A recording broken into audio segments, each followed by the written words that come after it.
Well, it's going to be one of those days, I reckon. My computer's just playing funny tricks, but let me try and I'll reboot it while I'm having a chat with Caitlin. Now, she's on the line, and we say good morning to Caitlin from the Catalyst Foundation. Good morning, Caitlin.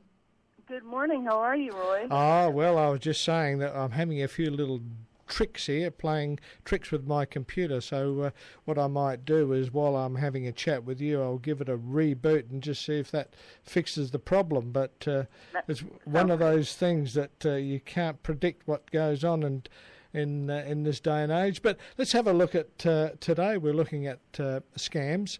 An alarming just-released report has revealed that scams targeting Australians were at an all-time high in 2020, to the tune of $851 million. Scammers took advantage of the pandemic to target unsuspecting people. Those over the age of 65 lost the most money to scams in 2020. A recent report also reveals that the culturally and linguistically diverse communities are especially vulnerable to scams.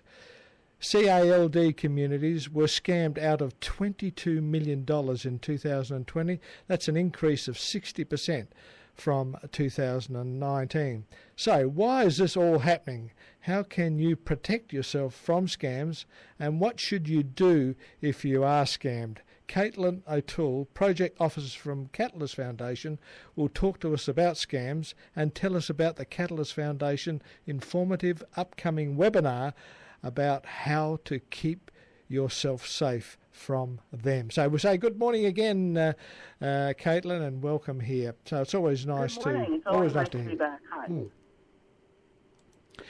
Okay, tell us. Always nice to. Firstly, tell us about the Catalyst Foundation. What it's all about. Sure.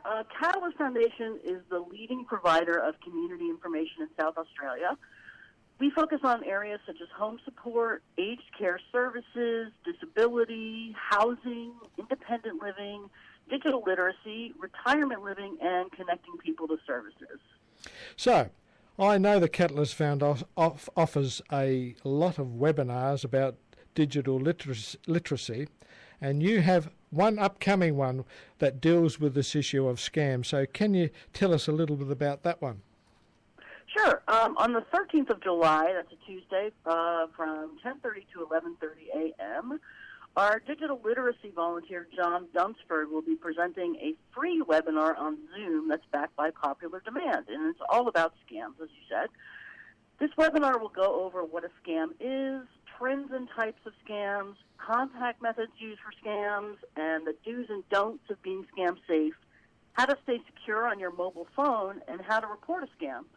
It's one of our most popular events, and we really hope people who attend will realize that being online can be a safe and fun place if you just learn how to protect yourself. Knowing how to protect yourself from scams is actually really empowering. So, what kind of scams should people be on the lookout for, Caitlin? Well, it's around tax time, right? So many people, including myself, actually are receiving or have received calls from a scammer saying they're from the ATO, claiming that you owe them money. The caller may even threaten arrest, as mine did. I actually got a call, and someone threatened to arrest me for not paying taxes. Aside from the recent tax scams, the most popular types of scams are investment scams and dating and romance scams. An investment scam may be a cold call from someone claiming to have insider financial tips or information promising you a high return on your money or urging you to invest in overseas companies. The other type of scam that's very popular is the online friend dating and romance scam. An online friend or date may take advantage of your good nature and try to get you to give them money, for example, for like a sudden medical expense. These scammers are hard to detect because they express what seems to be legitimate caring and emotion when they're really just thieves. Bottom line is, if it seems too good to be true, it probably is. Trust your gut. And if something feels suspicious, then tell someone and definitely report the scam to ScamWatch. Yeah. So last year was an especially bad year for scam. Why was that? I think it's because scammers really took advantage of the COVID-19 situation, and that's largely because people were online more than ever, especially to purchase things that they couldn't purchase in person, such as cars. People, went online to adopt pets, so scammers used the situation to their advantage. Scams got more sophisticated than ever in 2020, and that's because people were so vulnerable. And that's because the pandemic's second wave really affected people in Victoria. That state reported $49 million in losses, which is more than double the amount they lost the year before. Wow. So you mentioned that those over 65, as well as people on CALD communities, are especially vulnerable. Why is that, Caitlin? Sure, that's true.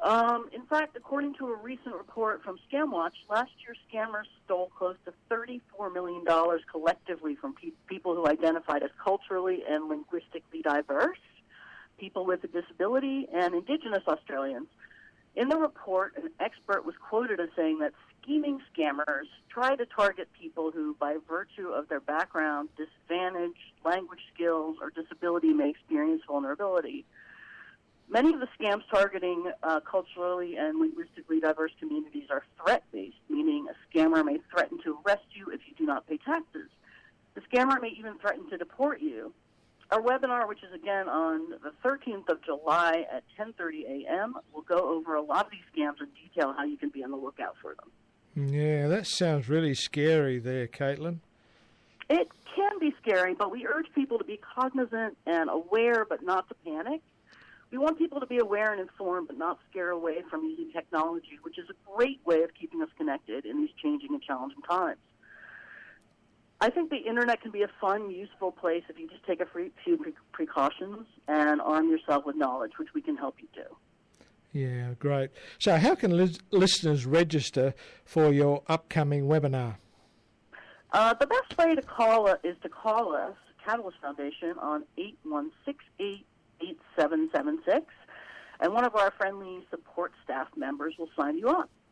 Again, that free webinar is on Tuesday, the 13th of July at 10:30, and it is presented by our very knowledgeable, great volunteer, John Dunsford. Fantastic. You can also visit us on the That's right. You can also visit us on the web at www.catalystfoundation.com.au and email us at information@catalystfoundation.com.au. And again, you can call us on 8168-8776. That's fantastic advice. So this webinar is very important. I know that I get scammed from time to time. I get people ringing me up, and you just got to be so careful, don't you? And getting that little bit of information from people is the important thing. Ask them a couple of questions. Where are you from, etc., and just try and suss out whether it is a scam or not. Because as we get older, we are vulnerable, aren't we? Yes, we are. But it can happen to anyone of any age, really. And I mean, the best thing to do really is to hang up the phone if you're not sure, and don't worry about being rude. You can just hang up the phone. That's not rude. It's actually taking care of yourself. Yeah, couldn't agree more. Well, thank you. That telephone number again is 8168-8776. Big thank you, Caitlin, for being with us this morning, and look forward to touching base next month again. Thank you so much, Roy. Have a great day. You do the same. Thank you. Bye for now. Bye. That was Caitlin O'Toole there from the Catalyst Foundation. That telephone number again, if you want to check it out, 8168-8776. Well, I've rebooted the computer. Let's see if we can make something happen a little bit better this time.